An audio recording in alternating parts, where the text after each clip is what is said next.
Hello, fellow translators and freelancers in general, and everyone else who's working from home.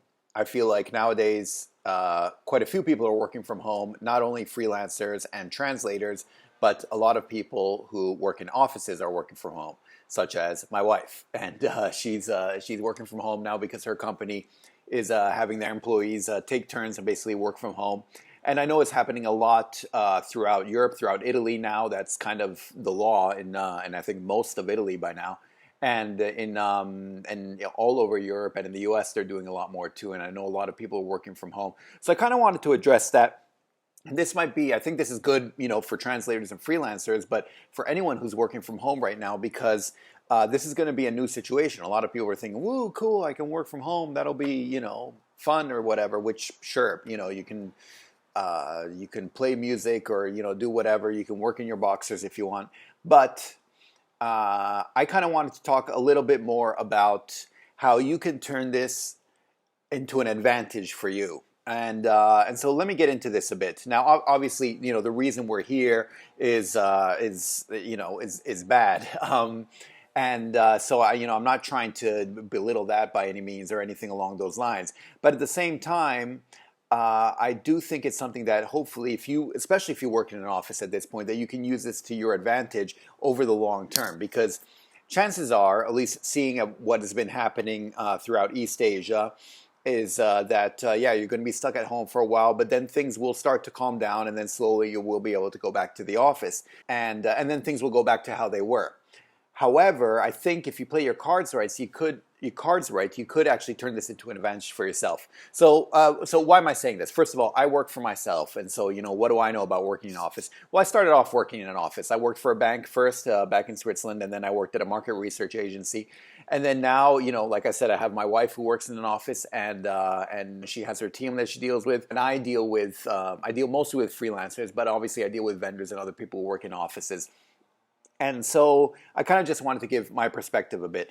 And I feel like if you're working now from home and you find, you basically have the same workload that you did in the office, but you're doing it from home, it'll be very different trying to get the stuff done from home. But if you're able to do more from home than you did in the office, and if you're able to show your boss, your superiors, whoever might be your supervisor, something like that, or your coworkers, or your clients, whoever it might be, that you're able to do more and you got a lot more done while you were working from home than you did in the office, this can work to your advantage.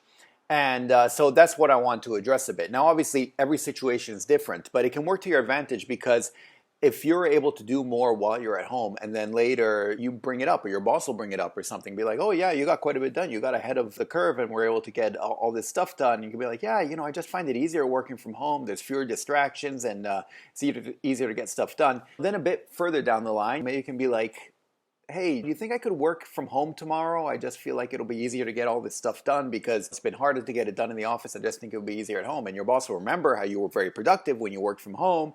And so there's that much more chance that your boss will say, "Oh, yeah, why don't you try working from home, see if you can get it done there." And you can slowly finagle away so you're able to work from home part-time, maybe a couple days a week, rather than always from the office, if this is something you want. So I kind of wanted to address that quickly. So I do think hopefully you can sort of use this to your advantage. And so how do you do this? Well, for me, I know I had a lot of difficulties when I started working from home, going from the office to working from home. And I have a couple of rules for myself when I work from home.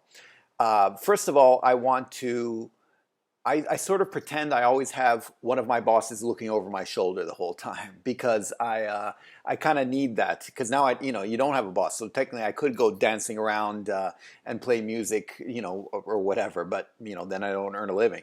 So I remember I needed that, and so I kind of would try to imagine that my boss was always breathing down my neck. And so I set up a couple of rules. So let me go through them. First of all, for me, I cannot work in view of the refrigerator or the kitchen in general because I don't know about you, but I'll just start getting up and start getting food and coming back, getting up, start munching on stuff, coming back, and it's automatic. I do it without thinking. So I recommend getting a designated space where you can get work done. A room or a corner, preferably where like you're facing the wall or something not too distracting, and so you can get work done. Facing a window is okay, but facing the refrigerator or other stuff that can be distracting can be dangerous. And so I recommend not doing that. Another thing I recommend doing is you basically want to make it as easy as possible to get work done, as hard as possible to get distracted or to do other stuff. So you want to get rid of the other stuff. Like for instance, I don't have my phone on me right now. My phone is over there. If someone calls or if there's something, I'll hear it. But otherwise, I don't have it here because otherwise I'm scrolling Instagram and everything. And that too comes automatically. I do it without thinking. So I have to put it over there. By the way, I just got a new phone. I'm trying to resist downloading the Instagram app and other apps, but we'll see how long that lasts. Another thing I have is because I use a Mac, I have a program called Self-Control. Self-Control, what does it do? It blocks any website that you want to block. And so I'm blocking right now, and during my working hours, I block a bunch of websites. Twitter, Facebook, Quora, because I wasted a lot of time on that, YouTube, Instagram, and a couple like news websites that I know I spend a lot of time on, stuff like that. Stuff that I should not be wasting my time on during the working day. And so yeah, those are blocked until 4 p.m. And then at 4 p.m. I have access to them because I actually use some of them for work, like the YouTube channel. I mean, this isn't really my job, but I consider it sort of working stuff. So starting at 4 p.m., then I have access to it again and all that. But during the working day, I don't want access to that because otherwise I'll just get distracted. I know I will. I don't trust myself. And that's the thing. I feel like rather than trying to get the willpower and all that, I've figured it's a lot easier if I just block all that stuff and don't allow myself to get distracted, because then I have no choice, and it's that much, in a way it's easier for me. I don't have to worry about making sure I don't type in twitter.com or Instagram or whatever, or scrolling on it on my phone. I just don't have access to it. Yeah, I mean, that's pretty much it. Another thing I've heard of, and I don't really do myself, but I've heard other people do, and I think is a good idea, especially when you're first starting out, to make sure you don't get distracted, is to basically have someone watching you. And so what I've heard is, a friend of mine was doing the same thing. This is a while back. He had to work from home and he wasn't getting work done. So one of his teammates and him FaceTimed each other, and they weren't talking or anything, but they just knew that they were observing each other. And it was that much easier to actually get work done. And you didn't feel like getting distracted or doing stupid stuff, because just knowing that there's another pair of eyes on you helps out. Likewise, you could probably just turn on your webcam and just keep that on. Even though you're not taping anything, you're not chatting with anyone, but just knowing that some eyes are on you sometimes can help. And so, yeah, just try to find whatever way works for you, works best for you, so you can actually get work done.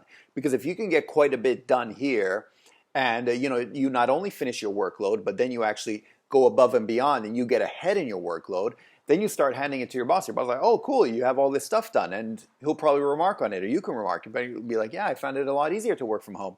And chances are, once again, when the situation comes up, not only because you showed that you were able to do more, but your boss now is a lot more used to having people work remotely because they were all forced into this situation. So it's something that is more commonplace, if you will, is more understood. And I think that'll be the situation later on. Give it a couple months or a couple weeks, couple months, and that's going to be the situation. People will be more used to remote work. And so if you would like to work from home in the future, and if you want to find a way to do that, I think you could use this as a good time to do that, as a good opportunity to do that. And but you will have to get more work done. That's the thing. And there are various ways to keep that up as well. Later on when you're working, like when you work in the office, you get stuff done, but maybe don't show your boss, and then wait until you're working from home to actually show, oh, I did all this stuff. And so it looks like you did it all from home. I don't know. You can see whatever works for you, and that'll be a judgment call. But yeah, I think for now, if you want to, maybe in the long term, try to see if you can work from home at least part-time. It can be a great opportunity to try to get ahead of the pack and try to see what you can do. And also, at least for me, I find it a great way to get distracted from all the news going around and all that, and clicking on all the updates of everything happening, because I kind of need that distraction, and I find work is a good way to get distracted from all that. So yeah, hopefully you can find this useful and helpful while working from home, and you can take it from someone who does work from home and who has been now for a while. And there are a lot more details you can get into about the ways to make sure you keep working and not get distracted and all that stuff. And you figure out your own pace and when to take breaks and how to do it and all that. But I won't get into too much detail for now. I just wanted to list some of the basics and hopefully help you out. I don't know. For me now, these days, getting back to work is a distraction, and it's a distraction I need. And so hopefully this video can help you out with that as well. So yeah, hopefully you found it useful, and otherwise I will talk to you in the next video. Okay, thanks. Bye. Savedum!